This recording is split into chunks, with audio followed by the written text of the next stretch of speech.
It is is. going to be dope. Hey everyone, thanks for tuning into this week's episode of Search the Time Review podcast, where this week we'll be jumping into hyperspace and going into a galaxy far, far away, talking about everything that is Star Wars. But before we get started, as always, I want to introduce my two guests that I have on the show today. Our first guest is a returning member. He's from his own Jedi Council, and you can find him on his YouTube channel with his movie reviews and his horror movie reviews that still keep me informed on what movies I shouldn't go watch because, of course, I hate horror movies, and his drumming videos, so go check those out. But we have Lee from Drumdums. Welcome back, Lee. Hey, thank you, Carlos. It's a pleasure to be here. I'm always up for more Star Wars talk. And it's a pleasure to be with Fran. Oh, yes. And, yes, our second guest, she's a newcomer to the show. We tried to have her on the last show, but she couldn't make it, so she's making it up by being on this third rendition of the Star Wars movie news show. So you can find her on her YouTube channel as well, doing movie reviews. She has her own CineChat as well, and you can also find her on some episodes of the CineClash movie tribute show. So we have Francesca, so from the CinemaDarling channel. Welcome. Hey y'all, well it's Francesca from CinemaDarling as always, and thank you so much for having me on. And yeah, I try to stay classy, y'all. Sometimes I just can't make it, but I am here now, and let's talk Star Wars as always. That background is as classy, behind you is as classy as it comes. So thank you so much. You always keeping it classy. So, well, we're just gonna jump right into it like we always do. You know, everyone has probably drained their accounts seeing Star Wars: The Force Awakens in theaters multiple times, but fear not. You're going to have more time to get into that overdraft fee with the release of the Blu-ray coming out in just a few weeks. Those are going to be the digital is released on April 1st, which I hope is not an April Fool's Day joke. And then we get the Blu-ray on the 5th. So my first question is, Lee, are you getting the Steelbook? Oh, it's already pre-ordered. Nice. Yeah. Yeah, he's already on it. Very nice. Well, I guess the other question is for both of you, are you guys going to get both the digital and then watch it for a few days and then get the Blu-ray? Or you think you're like, I'll get the Blu-ray since it already has the digital in there? So how big of a nerd are you? Let's find out. Francesca, tell me. Oh gosh, y'all are gonna think I'm so frugal. I'm just gonna wait for the Blu-ray personally. But you know what? It is nice that they are releasing it a couple of days early. I'm so excited to see it again. I've only seen it twice, but it's one of those movies you want to watch 800 million times. But yeah, no, I'm gonna wait till the Blu-ray. What about you, Lee? Yeah, I'm waiting for the Blu-ray. Plus, I think Blu-ray you just get just a little bit better quality than you do with. Even the HDE digitals are still a little, you can get a little bit better quality. And sometimes I want to put a disc in a tray and watch it from that angle. Exactly. Well, I think I'm gonna go digital, and then I'm gonna get my trader. But then as soon as I get the Blu-ray, I'm only watching it with the commentary and then the feature. Like those are the first things I'm gonna jump into when I get the. And the documentary. That documentary is gonna be good too. Yeah, so that's another thing I want to talk about, the features that are going to be coming in. They have the documentary. I hope it's kind of like on Lord of the Rings, Hobbit-esque, those type of documentaries. Oh, yeah. Vast and deep, and you get everything, not just like a Entertainment Tonight kind of stupid little cover thing. Oh, yeah.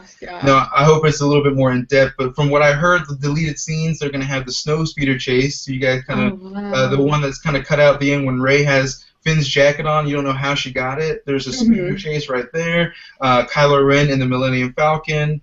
Maz Kanata and her using the Force at some point. So I think they wanted to change up her storyline.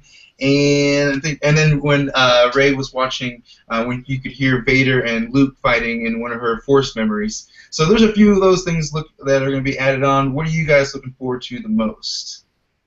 Go ahead, Fran. Oh, okay. There's so many. There's so many. I'm always with special features. I always watch the deleted scenes first. I'm one of those people because I want to see, should have been added, should have been not, and I'm really excited because it was already a really beautiful film, so I want to see what they had to cut out to make it even more beautiful. Now, do you think these would just be a side feature, like you just get to watch them like off on the side, or you think you can watch them as they're added into the movie? I don't know. Are they having it? I don't know. I think it'd probably be more like on the bonus features, like here's scenes. But I really like if they have those, that they could like you can watch them with those inserted and see how it changes the movie. I guess. Because it'd be a real powerful scene to see Kylo Ren on the Millennium Falcon, him have that maybe flashback of his own, I grew up, flying in this, and then of course he kills his dad not too long after that, so that could have been some more emotion. Not fun. Yeah, so yeah, I'm with you. The special features all day, every day. That's why now my Blu-ray collection is only being driven by the special features that the movie offers. So yeah, Lee, what about you? Yeah, I like with every movie, I don't automatically go to deleted scenes, but certain movies you got to, and Star Wars is one of them. Also, we were talking about the documentary. I'm sure it's going to be a really good one because if you remember, episode 1, I think all of them actually, but episode 1, 2, and 3 have really great documentaries. So I think this one's going to be really good too. And I still actually go back and watch Empire of Dreams from episode 4, 5, and 6. Oh yeah. You guys ever seen that? Mm-hmm. I haven't. No. Oh, that's great. You should do it, friend. Who's that? I thought you were petting a pillow for the longest time. No, that's my dog. That's Leo. Oh, what's going on, buddy? He's so cute. Well, he started whimpering, so he made me put him in my lap. So it's all right. My cat usually brushes my leg midway. So if you see me looking down, it's because I thought a snake bit me or something. But kind of talking about other things that might be included. I think they might be including the Saturday Night Live Matt the Radar Technician sketch. Should be might be included. That was so technically it could be canon. So funny. I love that. That was one of those so that I just constantly I watched it more than a few times. So yeah, that one I think is going to be added on, and then just like I said, I really hope it's on par with, like you said, Lee, the prequels actually had pretty good behind the scenes and their documentation, how they did, the CGI, which is overdone, but also the practical effects, which were understated. People didn't realize how much practical effects were used, miniatures and things like that. So I hope we get to see those type of things. So we just have a couple short weeks. So of course, I can't believe how soon it's coming. I know. And I'm thinking about experimenting. People who do have the Blu-ray or the digital copy between the 1st and 5th, let's do a live commentary. Everyone boot it up on the computer and just go to town. Everyone just go geek out on every scene, I guess. So that could be something coming up we can do. But all right, well, moving on from the Blu-ray, like I said, it's coming up. So save your $20, $30, $40 depending on where you buy it from. Save your money. But the next thing that kind of been talking about is Rogue One. I guess this week the studios had let the executives or shareholders, the people who put the real money into everything, look at a little trailer of Rogue One. And I guess what they got to see, a little bit leaked apparently online, and you never know. You never know if it's the real thing or some elaborate fan who's really good at Premiere put something together. But I guess there's a black death trooper they have in a black suit, some new ATs or ATTs, whatever your preference of calling them, and then I guess more of like a ship, kind of like an Edge of Tomorrow, showing the people getting ready to go to the battle or a battle of some sort. So there's a few things. It sounds like they're getting a lot together. So when do you think we're going to get an official Rogue One trailer? Do you think it's going to be May the 4th day, or before then? So what do you think, Francesca? Okay, honestly, I think it's not going to be any time before Force Awakens drops on Blu-ray because they're trying to keep that hype up. Yeah. I think it's going to probably be, if I had to guess, maybe when the Force Awakens Blu-ray DVD hype dies down, they're going to want to bring it back up. So maybe, I'm thinking Civil War, we could get something. Before Civil War. Before Civil War, okay. That's a good idea. That's May 6th, I think, so... Because also Marvel, Marvel and Disney, they're all kind of buddy-buddy, Yeah. So it doesn't shock me one bit if we get it with Civil War. That's a good prediction. I agree with that one. Lee, what about you? Yeah, I agree with Fran. I mean, it's a Disney property, so Disney's going to try to capitalize whenever they can. When is this movie going to be released? What's the release date? December. Oh, definitely. I think Civil War we're going to get something. Yeah. All the anthologies and the regular episodes are going to be in December now, right? I don't think they're going to pull a 10 Cloverfield Lane and give it to us 2 months before. No. There's too much hype for it. I think, Rogue One, like Force Awakens, it's like the week before Christmas, I think, the weekend or something like that. So, I think it's the perfect time to drop one, honestly. Oh, yeah, definitely. Do you think Darth Vader, they'll have Darth Vader in the trailer, or do you think you'll hold him for like the second or third trailer like they do with Star Wars? I think maybe just maybe like a little kind of hint. Like a breathing. He agrees. He's like, let me put him up. Hold up. He does not like the Vader talk. He's like, you know what? Vader doesn't even need to be in this movie. Well, I really think that if they show Vader, I think it should be kind of like King Dow had to do with Spider-Man. It should be, maybe the second trailer or third trailer when it's getting really close to it, because with the Spider-Man, I'm sure you probably saw the Civil War trailer today. I haven't yet. I've been at school all day, so spoiler. Sorry. I've seen the pictures. Yeah. Okay. All right. Well, yeah, he shows up, and I think that's the way they should do it. Lee, do you agree that maybe Darth Vader should come in? I'm so sorry. No, you're fine. You're fine. Do you agree that maybe Darth Vader should come in like Spider-Man, like a second or third trailer, more of a build-up instead of the first trailer? I think they might do like the whole breathing thing, maybe a little bit. But Darth Vader doesn't really play a big part in this anyway, does he? I think he's going to be more like a hologram. Am I right on that? I'm not sure. I mean, I've heard a few things. I've heard the hologram, but I've also heard that, maybe we're going to see a few scenes of like a super badass Darth Vader, like, like the like a Darth Vader who's really fucking shit up. He's like he's in his prime, like Darth Vader, a LeBron James Darth Vader, basically. In his prime, just going at it. Not the older Darth Vader from the episodes, the New Hope and things, or not the Anakin who's still learning, but like in his prime. So I think that's going to be cool if we get to see that. But yeah, I agree. I don't think it should hint it, because enough people know if they heard the voice, or not the voice, but the breathing, then they're like, oh, maybe Darth Vader's in this for the common folk. You want to, I guess, people, the non-moviegoers, but everyone knows Star Wars. I think maybe they're going to treat him like they treated Luke with the promotion. Because you remember with Luke, we were like, where's Luke? For a long time. We were like, where is he? Maybe they'll treat him like that, but if he's going to be in Rogue One, I think they're going to promote it, but he may not have as a big part as we think, because they're going to want to get people to see it, even though it's not going to be a problem, if you know what I mean. Yeah. It's not a problem to get people to see a Star Wars movie at all. No. The core fans alone will make it a hit. Oh yeah, totally. Do you guys think that there's going to be a Han Solo, the young Han Solo cameo at all? Ooh, if they wait, okay, has Han Solo been? I can't remember. Has he been announced? They have not. They haven't announced the casting yet, but it's something that, Rogue One's probably pretty close to done shooting, almost in post-production. You think that, if they did, that it'd be like a short, a one-scene cameo or something.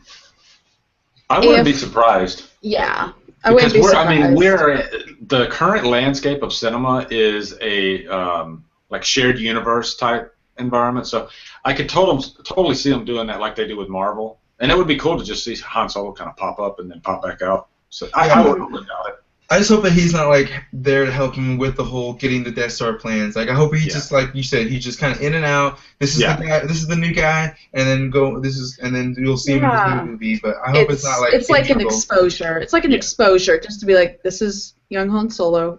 Deal with it. Next movie, like deal with it. He's here, like Exactly. So I guess kind of going back, what do you guys think? Do you have any predictions on what Rogue One is going to be about? Like, we know it's going to be about getting the Death Star plans, but like, is there how they're going to get it? Is there anything like that? Any speculation, or do you think they've left so much off the table that we really have no idea?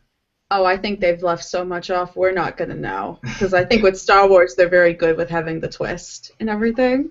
Yeah, because with the Force Awakens trailers, we only got the first third of the movie throughout the whole trailer, all the good trailers, and we loved all the trailers, but we only saw 10 minutes of the movie, so maybe that'll be the case with them, because obviously what the end result is, we just don't know how it's going to lead to it. But kind of jumping into the Han Solo stuff, they haven't cast a Han Solo yet. I don't know when they're going to start shooting this Han Solo.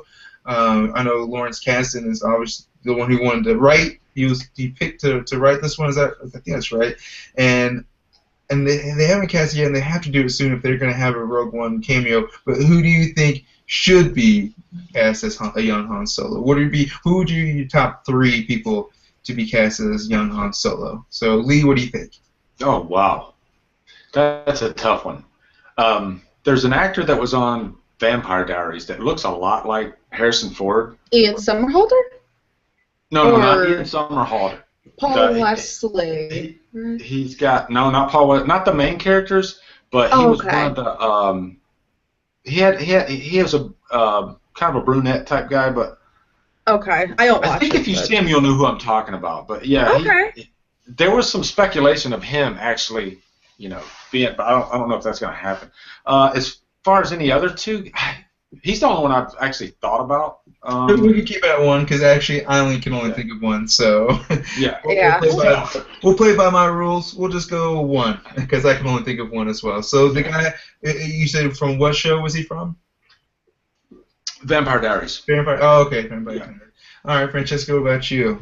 I was talking to a couple of my friends and everything about this, and we were I never saw Age of Adeline, but the guy who plays Blake Lively's lover, when he ages, he's Harrison Ford. Apparently, he looks like a splitting image of him. So maybe an up and comer. It'd be nice. They're very good. That's the thing with Star Wars. They bring the up and comers. That's what their thing. Yeah. We'll see, this guy I think had already been rumored was the I think it's Taron Egerton.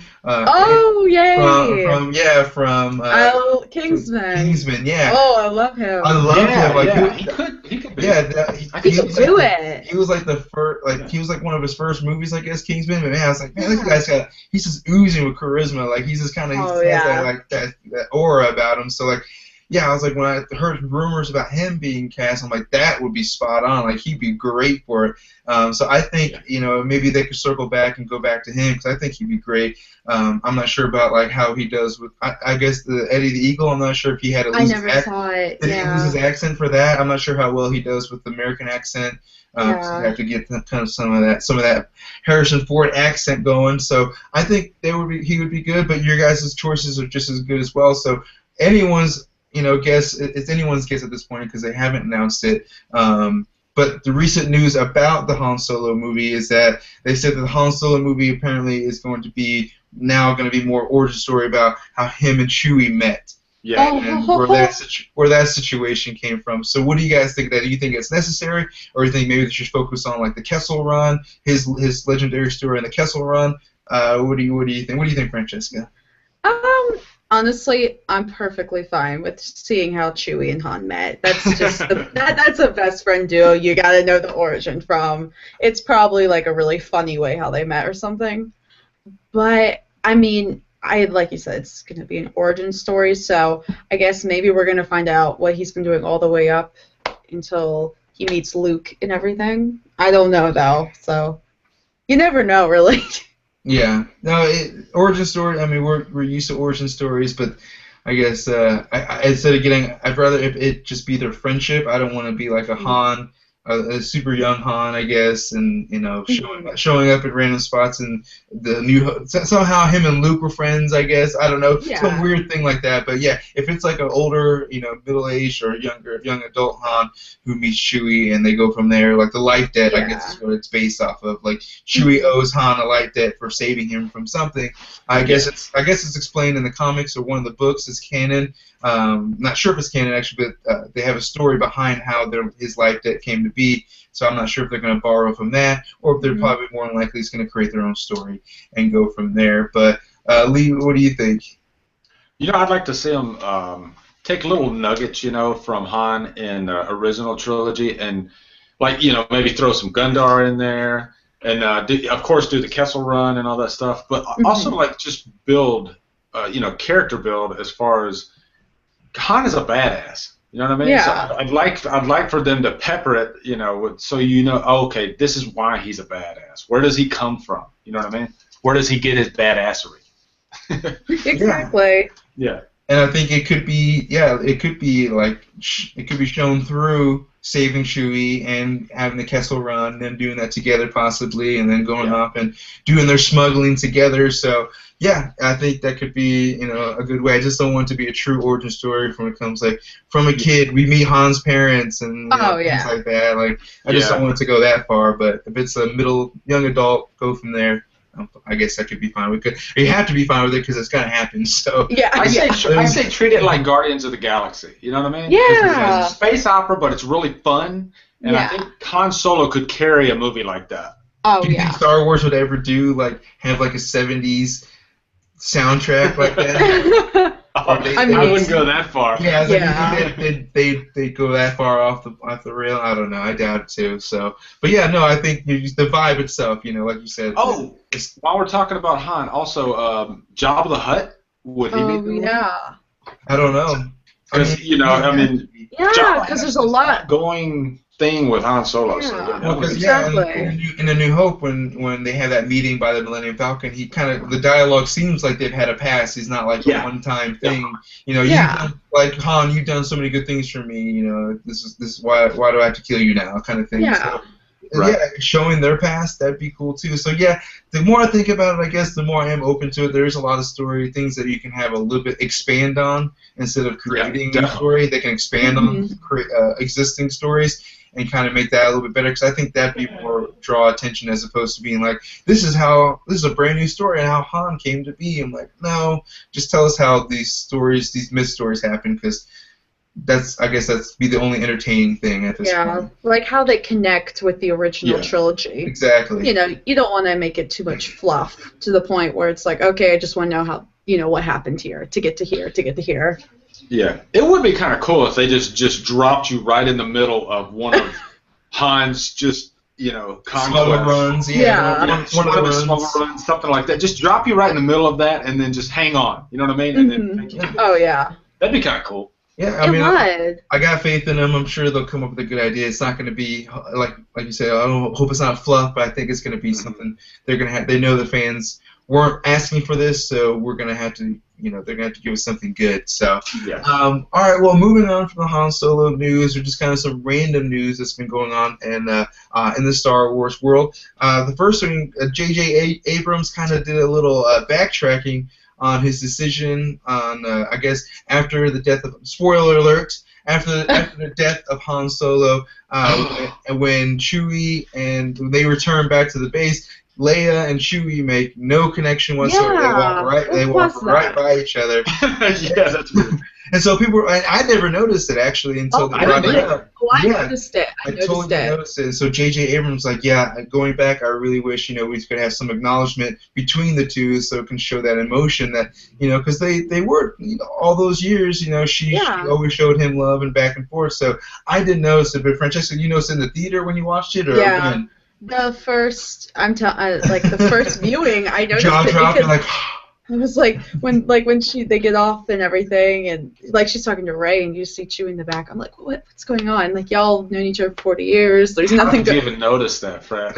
My first viewing of Star Wars, I was just awestruck. I had to see it a second time because I didn't notice anything. The only thing I was actually paying attention every time is how fast that damn cart is pulling up to him, and I'm like, I wonder how many takes it took to actually hit somebody, because they stopped right in front of him at a really high speed. So I was always paying attention to that, and not the fact that Chewie and Leia were completely ignoring each other. Yeah. So. Yeah, I think, and JJ acknowledged it. He's like, yeah, I wish that I had, changed that and brought that. Been brought to his attention, or maybe it was, and they just didn't do it. Yeah. But I mean, it's still a great movie. It's like a little itty bitty flaw in a wonderful film. Exactly. It's just one little thing, and I'm sure there's a few other things people could tack on to that, but that's one thing he acknowledged. Another thing that's going on is they learned their lesson from the first movie, and so now they have drones, their own personal destroyer drones that are taking out other drones that are trying to get pictures. So there's a whole other war going above Star Wars of people trying to take out people who are getting pictures. So do you think it's necessary? Do you think, hey, we want to see pictures, or would you rather they be super secrecy like The Force Awakens and not see anything until trailers and the movie? Oh, yeah, super secrecy all the way. I don't want to know anything. Yeah, exactly. Until the trailer. Yeah, that's the beauty about Star Wars. It's one of those things. They have a good marketing department, because sometimes you just don't want to know. I feel like a lot of trailers and stuff this type of stuff now, it's so we got to show you everything. Yeah. Star Wars doesn't. They're very we're going to keep it for when you're in the movie. Mm-hmm. If we had found out about the Kylo Ren twist and how he's related, and he's Han and Leia's son, I mean, if we had known that in the trailers, none of us would have been like, oh my God. Yeah. I would have been like, oh, I knew that, but like when we all first saw it, I mean, I was like, my jaw dropped. I had not expected it at all. And I like how they revealed it. It's kind of nonchalantly. It wasn't like a big, Yeah. like the music went low and like everything was a big build up. It was just like we just stuff. mentioned it. Yeah, it Yeah. just came out. So yeah, I agree.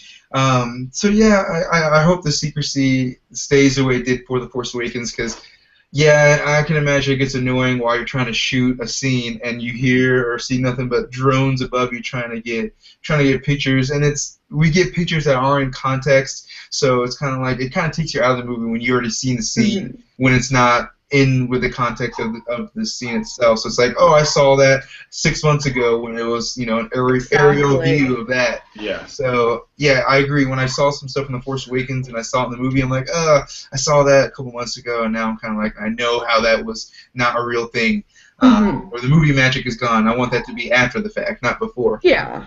So isn't it nice to be surprised by a big budget Hollywood movie? Because that never happens anymore. No, Oh, yeah. No, It Force doesn't Awakens anymore. is great. I remember like it's been so long, like when the very first few minutes of The Force Awakens when Kylo Ren stops the blaster, shot. I was like, that was for a long time. I was like, oh my god, like out loud reaction, and then this is gonna be awesome. Oh my god, yeah, like exactly. holy shit.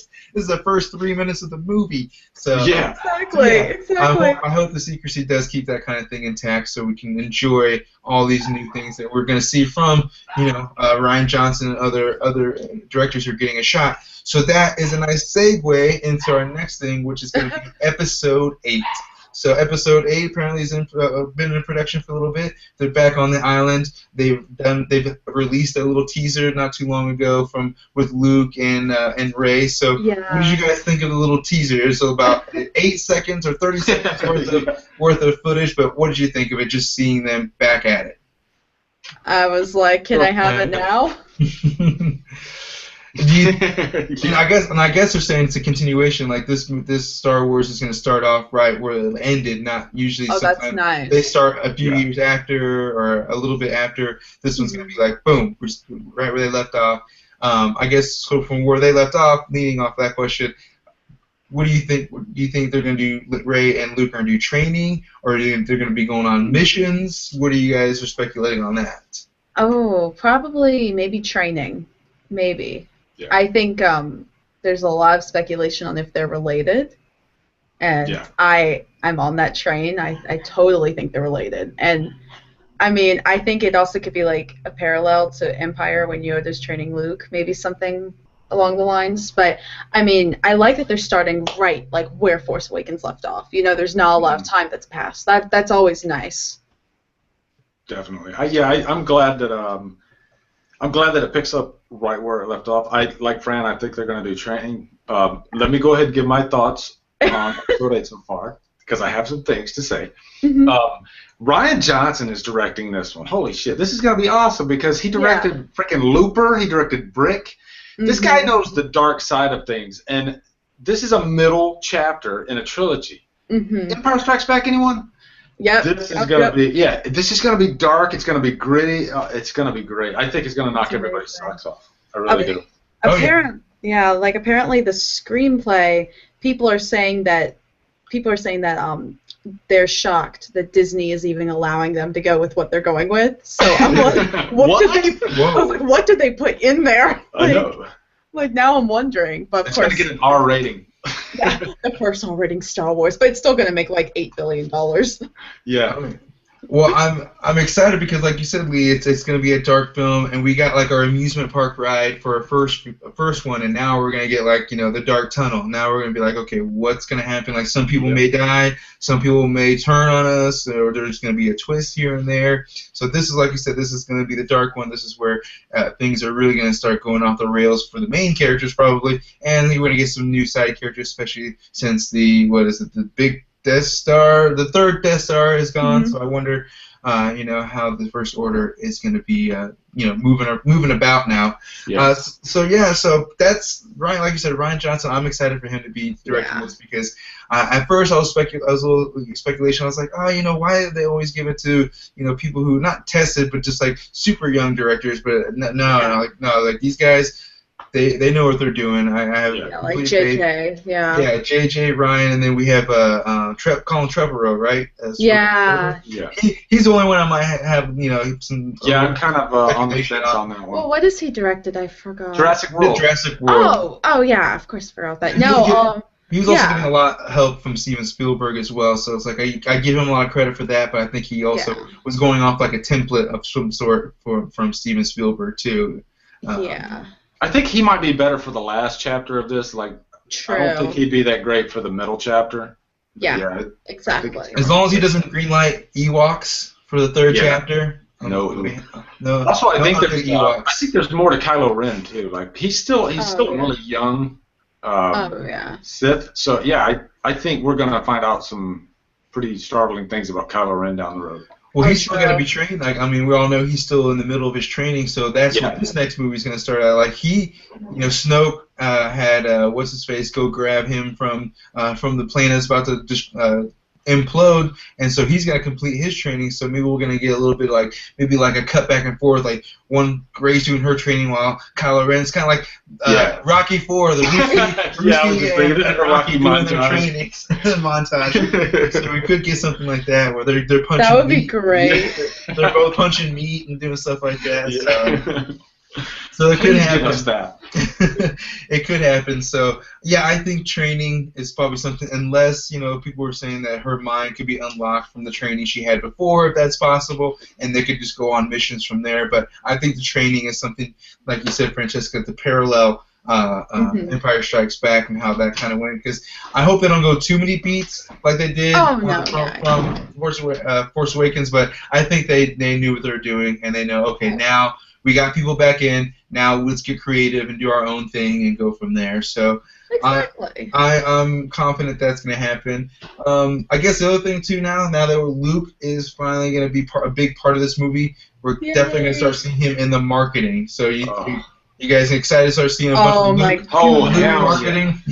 I'm so excited because, as we know, he's such a big character in the franchise, and there was little to none of him in the marketing for Force Awakens, and we were all assuming the worst and everything, and I'm just happy that he's back.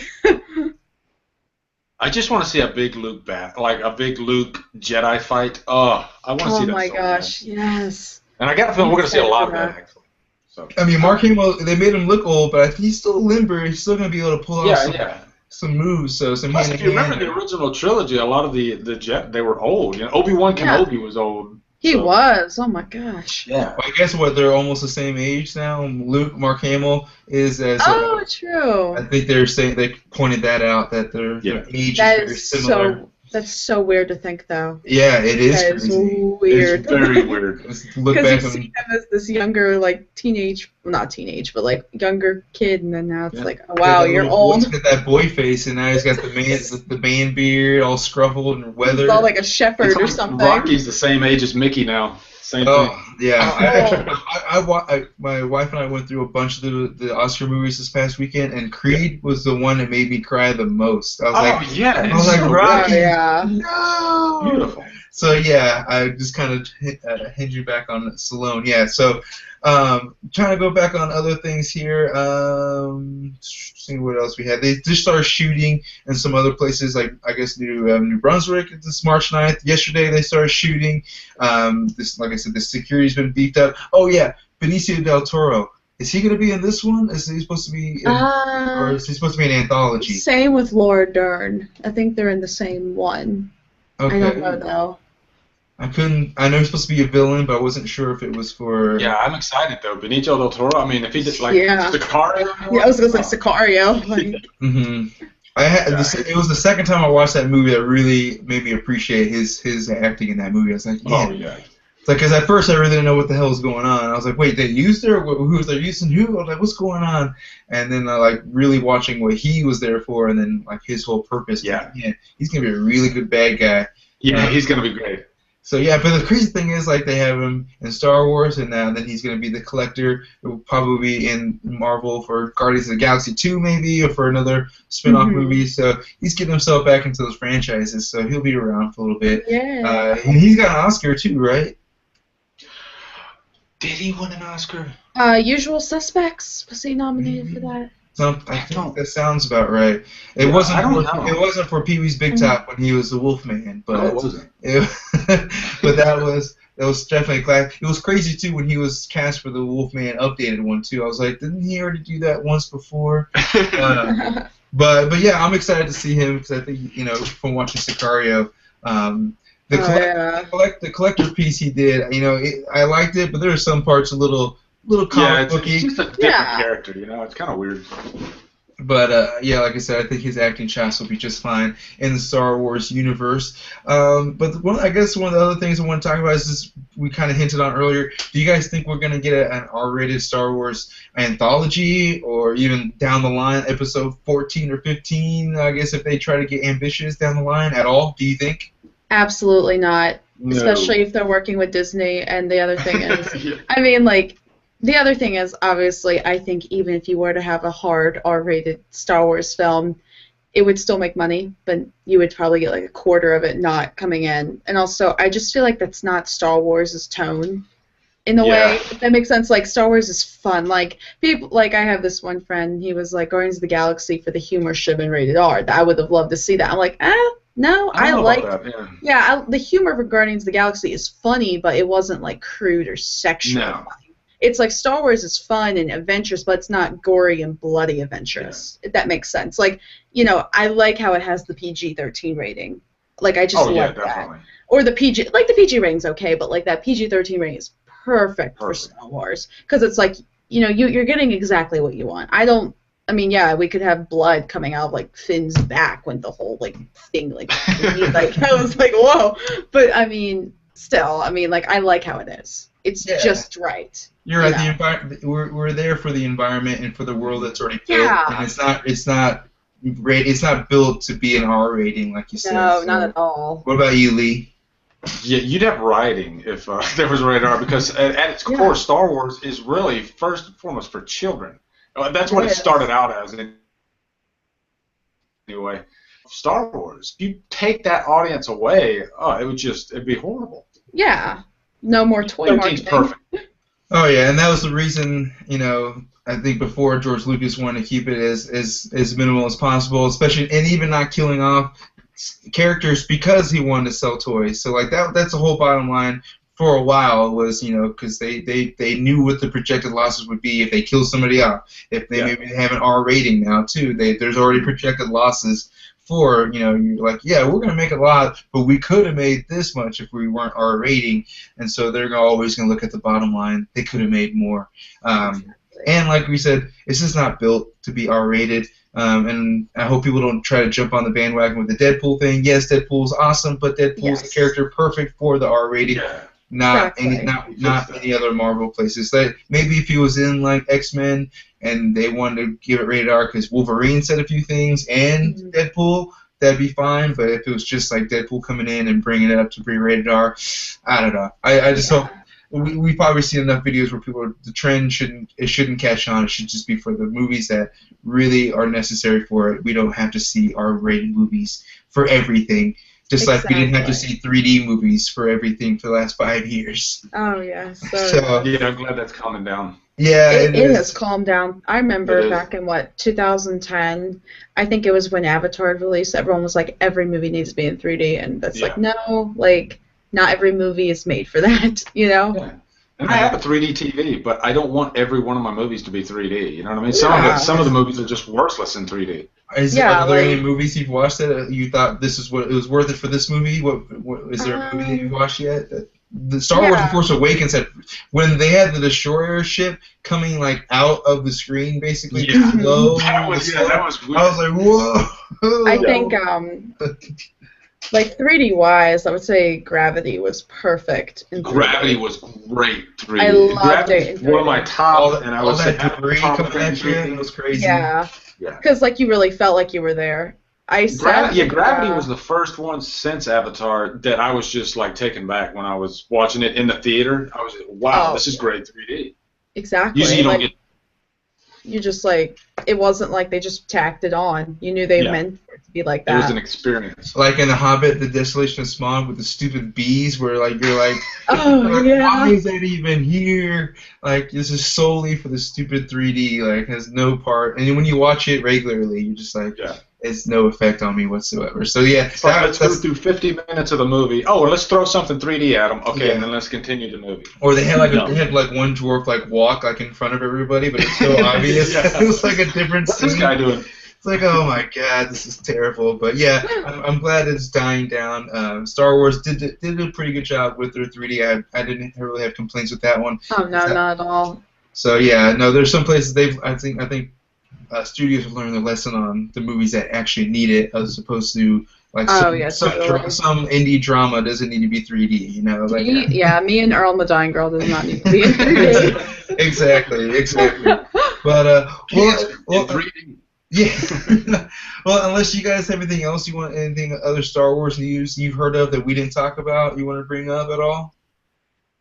I'm excited. I'm just excited. Yeah.